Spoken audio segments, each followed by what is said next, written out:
I, of course, have a lot to express, but I think I will confine myself in the interest of time and also in the interest of in light of the fact that we don't actually have a proposal in front of us. The chair, it's his prerogative to introduce a bill on his own initiative that says anything he wants it to say. He says this is upon request. That's obviously not upon anyone's request, but his effort, of course, to distance himself from the bill. He's putting some narrow elements in front of us, which he just spoke against. So obviously for the purpose of undermining one narrow aspect of the governor's proposal and not actually the fullness of the governor's plan.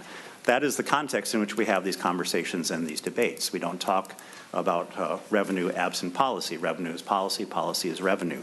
I frankly have never seen anything like this in the entire 18 years I've been in the legislature, where the fullness of a governor's proposal is simply thwarted and not permitted to come forward.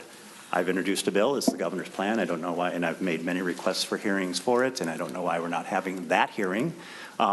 We don't even have to have a vote. I've seen many instances where the commissioners come forward, they present the governor's proposal, and then we move on to the chair's ideas, and that would also be an acceptable forum. So I'm hesitant to even legitimize this debate and this hearing and this vote today by representing that we're talking about anything that's real.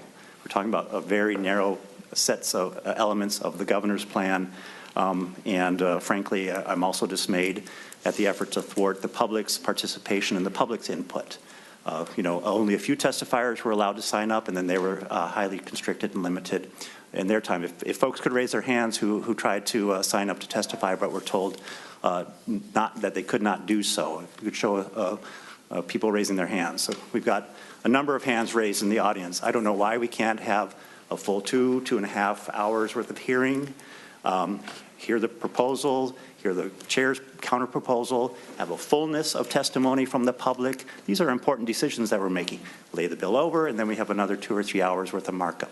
That's how I always handle things as chair. That's what I was taught and how I was trained to operate as a legislator and as a legislature that cares about the fullness of the public's role and fully vetting ideas that are this important to people's lives.